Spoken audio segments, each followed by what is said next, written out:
Mending Minds Foundation is a non-governmental organization committed to the wellness of the society through the various empowerment programs they offer. LEILA KISIAH, the founder, sheds more light. I'm the founder and executive director of Mending Minds Foundation.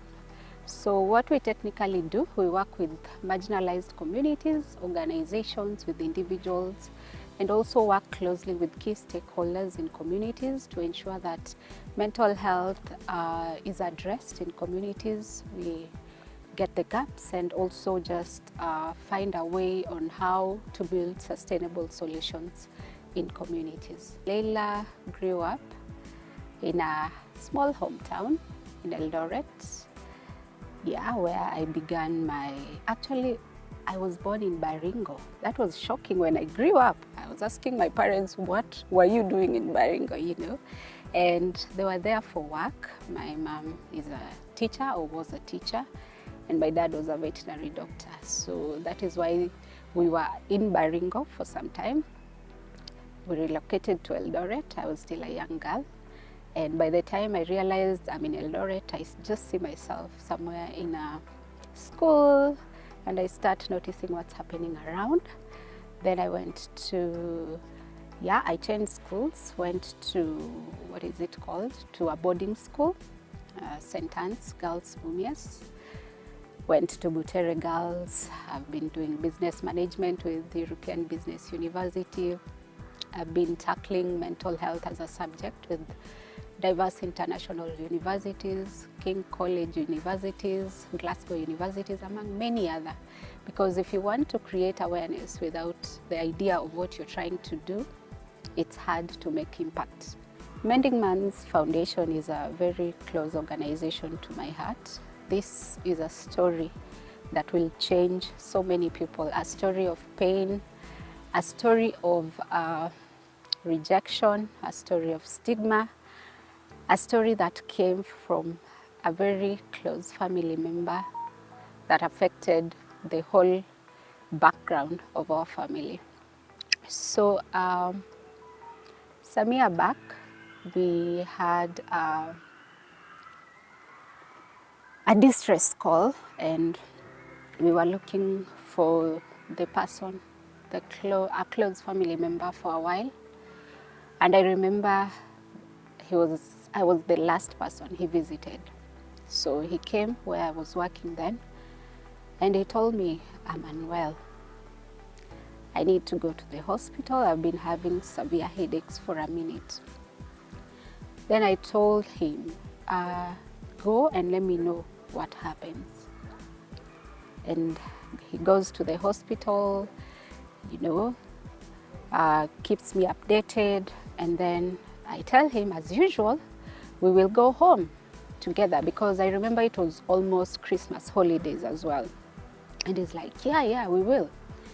So that was back then in 2012. So when I called him, he was off, and I'm trying to figure out, where is this person? And I'm trying to look for the friends, call the friends, no one has seen him. So we were desperately looking for him for 3 months, and someone just identified him near our home area. And that is where the story began. So it was a hard moment, and everyone was screaming, and everyone was like, this person comes from this family, we know him, And then everyone was screaming. It was a very sad state, and we could not figure out. And that is when we needed to take him to the hospital. It took so much time to figure out what the problem is. So many tests, so many consultations, so many financial drains, so many selling of land, and at the end of it all, after a long time, it was diagnosed with severe depression.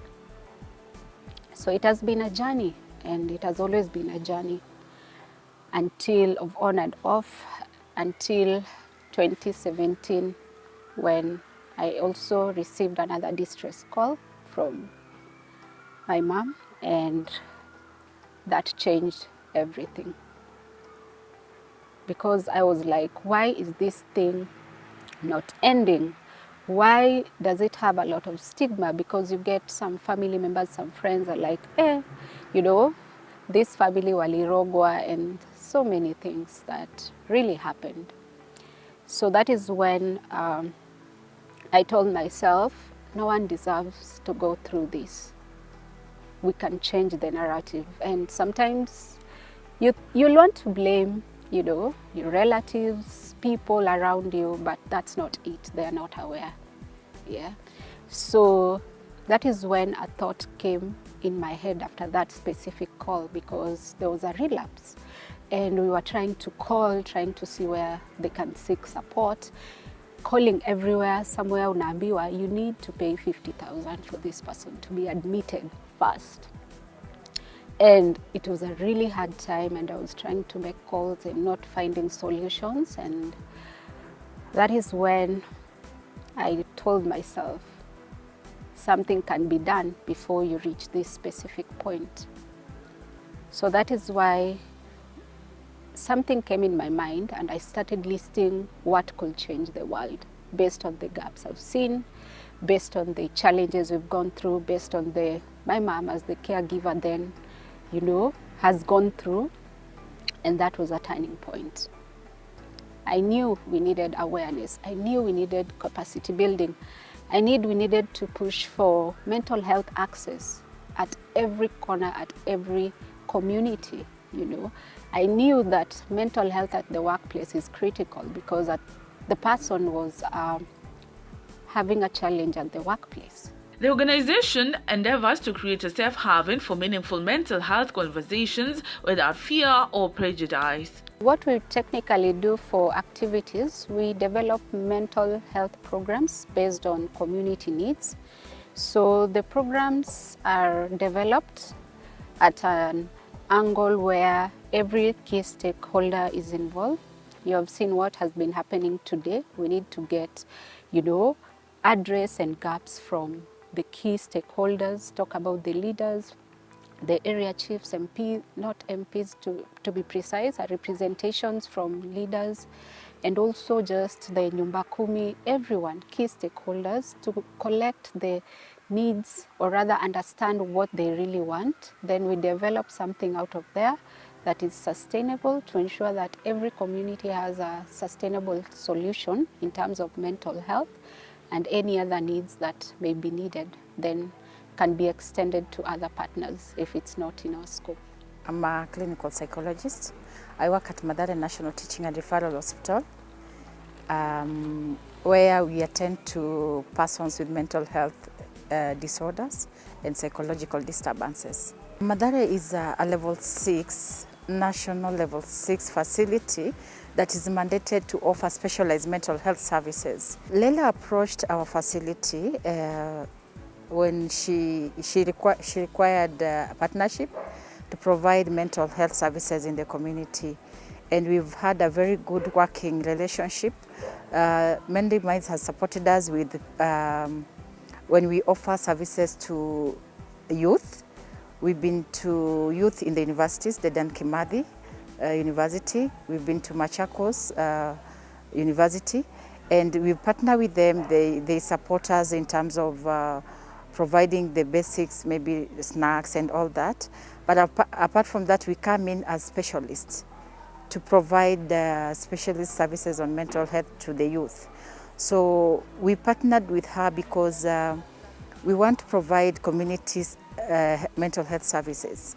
And our intention is to start from the community level. We want to train community health promoters so that they can be able to identify mental health cases at the community level.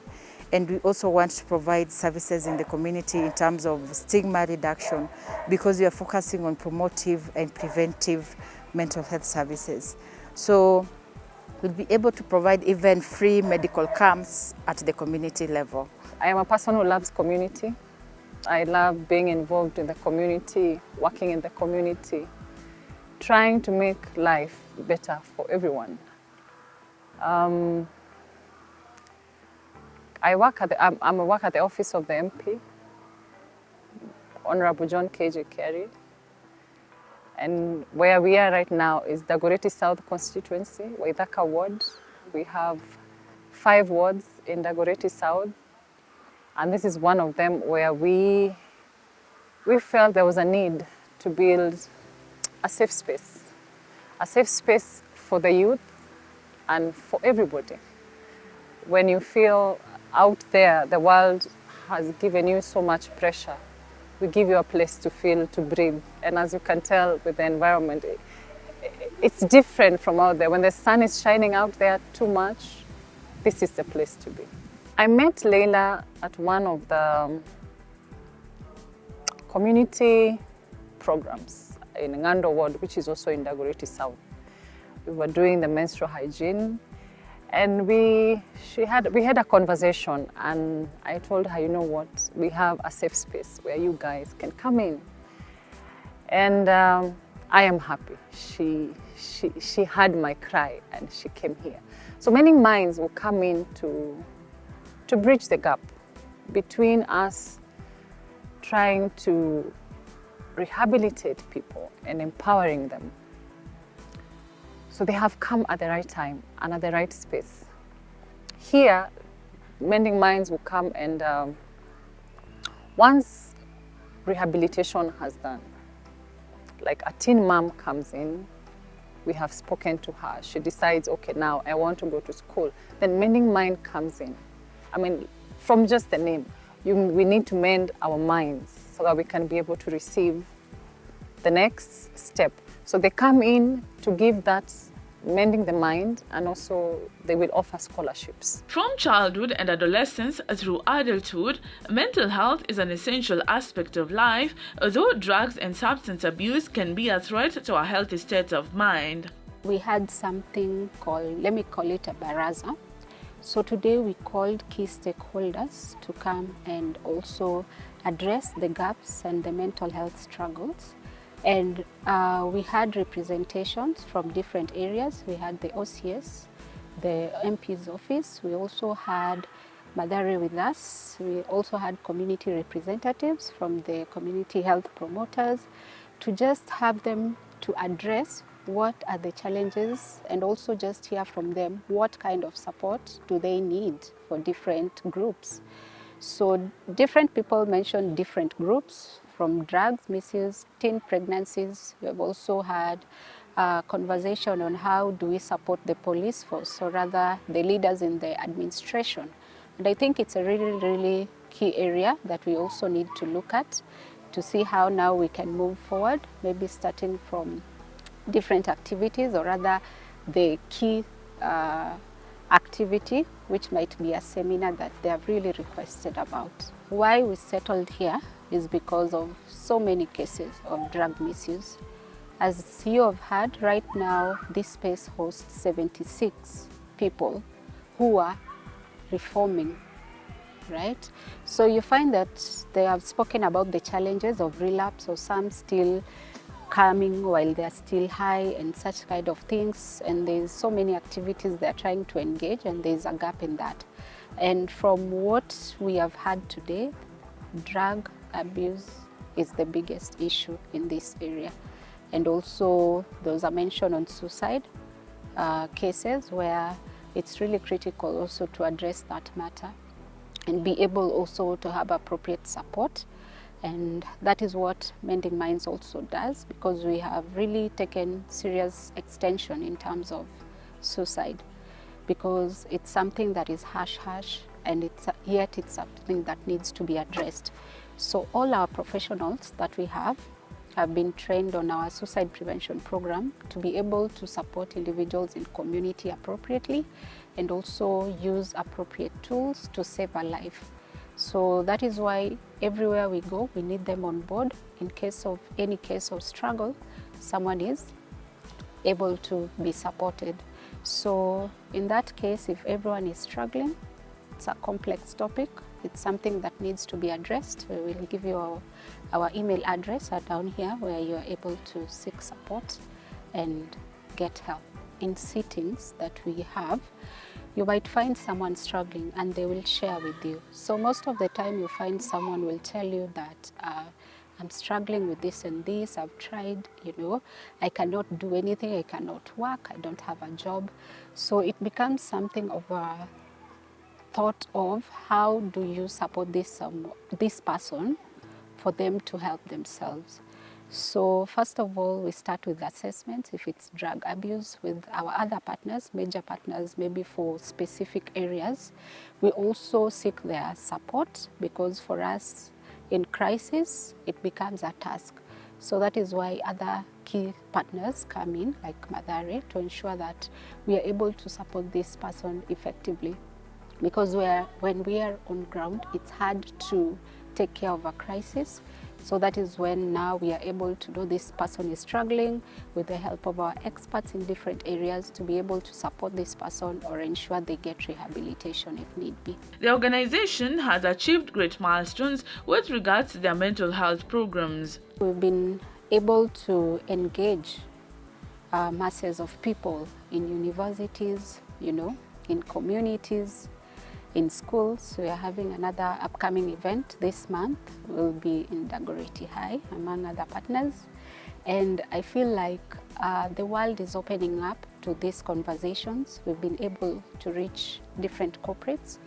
We've also been able to have different partners to ensure that they support us in different areas, whether it's podcast, to ensure that we are able to raise even more awareness, because what I can tell as an achievement is the reach. We have been able to reach so many people, very many, and I think that is a very big achievement. And in terms of capacity building, our target in the next 3-year strategy plan is to reach even more people or more individuals, to ensure that we start from a preventive measure to save more lives, to support more people, and just to avoid the cycle of crisis, because mental illnesses are preventable. Suicide is preventable, unless, when it comes to illnesses, unless it's come from the genes. But this illness is preventable and can be managed, and someone can be able to function at the end of it all. I'm a psychologist with Mending Minds, and I'm super excited to be here. I did meet them about a year ago, and I have built a relationship with them on the basis of working closely with the focus on suicide prevention, due to the fact of we mostly tend to misunderstand as individuals what suicide dictates or what it is all about.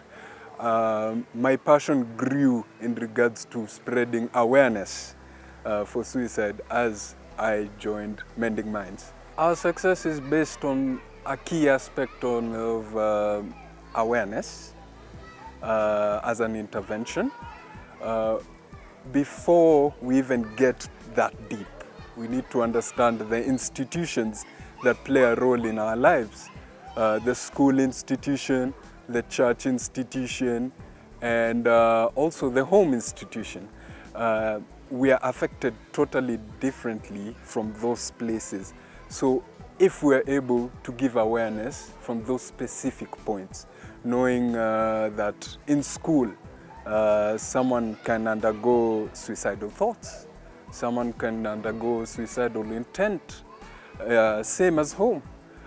So getting to be aware of the risk factors, spreading awareness on risk factors, suggesting on different assessment tools does play a major role in affecting or impacting. Partnerships in several entities has contributed to the success of the many projects undertaken by Mending Minds Foundation. How we achieve this is support from different partners or even individuals who give just their services, their time, to ensure that every program or every activity we put across is successful and also has an impact in the community. Tunashukuru Mungu ni kwa sababu ya grupu ya vijana. Hapa Waithaka kuna vijana wengi. Na katikati ya vijana wengi kuna wale ambao wamejitoa sana kuwa very good role model. Wamekuwa waku influence vijana wale wengine in a very positive way. Notwithstanding ya kwamba kuna pia watu ambao wamelemewa na vices kama vile ulevi na kunywaji wa madawa ama kunywa hizi madawa ambazo ni za kulevya. Na kwa ule muda ambao nimekuwa hapa, nataka kushukuru Mungu ni kwa sababu kupitia mashirika mbalimbali na kupitia viongozi ambao tunashirikiana pamoja hapa katika mtaa, tumeweza kufanya vijana wengi waweze kuacha maisha ya ulevi na utumiaji wa mihadarati. Na nataka nishukuru shirika zote ambazo zimekuja on board, tukigazia shirika ambalo ni la Amref, tunashika na mkono pamoja na wao. Kuna shirika ambalo ni la MENDING, tumeshikamana nao na mashirika mengine, na tumeweza kufanya wale ambao walikuwa na mental issues, wale ambao walikuwa wamepotelea katika ulevi na uvutaji wa vileo, kuweza kuacha ile maisha baya na kuwa watu ambao ni wa msaada katika society yetu ya Waithaka. Mimi ni community health assistant in Waithaka ward. Mimi huangalia vile CHVs wanafanya kazi kwa community. Kazi yetu ni kuangalia mambo ya promotive and preventive at the household level, kwa manyumba ndani. Saa ile tuko na mtu ameathirika na ako kwa nyumba, tuseme ni mzazi, ni mtoto wa adolescent, ni young mother, na ameathirika kwa akili yake ama mambo ya mental health, tena utusaidia ndio tuweze kuwapea counseling ama kuwapea basic counseling, because hawa wahudumu wa afya wa mashinani wako na basic counseling skills, so wanaweza kuwaongelesha badala ya mtu kuathirika na kulala kwa nyumba na kuona kama maisha imefika mwisho. Wanawasaidia, wanaamuka, wanaendelea na maisha yao. Waendelee kutusaidia na kutupea knowledge and skills ama capacity build our health promoters more, ndio tuweze kusaidia watu wengi kwa manyumba, because wao wanawamit on daily basis. Wakiwatembelea, badala ya kumuuliza tu umekula, umepeleka mtoto shule, hata anaweza assess huyu mtu, aone huyu mtu mind yako ama mental health yake iko aje. I'm a counseling psychologist and a mental health educator, right? Other word for it is expert. But I met LEILA through social media, and she had a program for suicide awareness and suicide first aid, and I was a recipient. So I started as her student, and then I continued into a partner with MENDING Foundation. There's a lot of impact with the things that she has taught us, a lot of information that I didn't know about suicide awareness. So it has been an incredible relationship, and it continues to grow. MENDING Minds mostly has given me access to people I wouldn't have had access to before, right? Something like this is very community-based. It is very touching the ground, and I think that has been an avenue that I wanted to explore, and it wouldn't have happened if it wasn't for LEILA.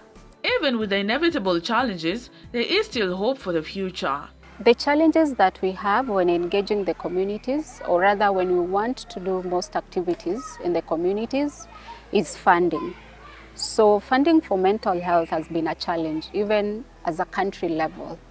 When there is a budget, it's less than 1%. We are talking about 0.0 something budget for mental health. So how is it possible even to have mental health services at a small community like this?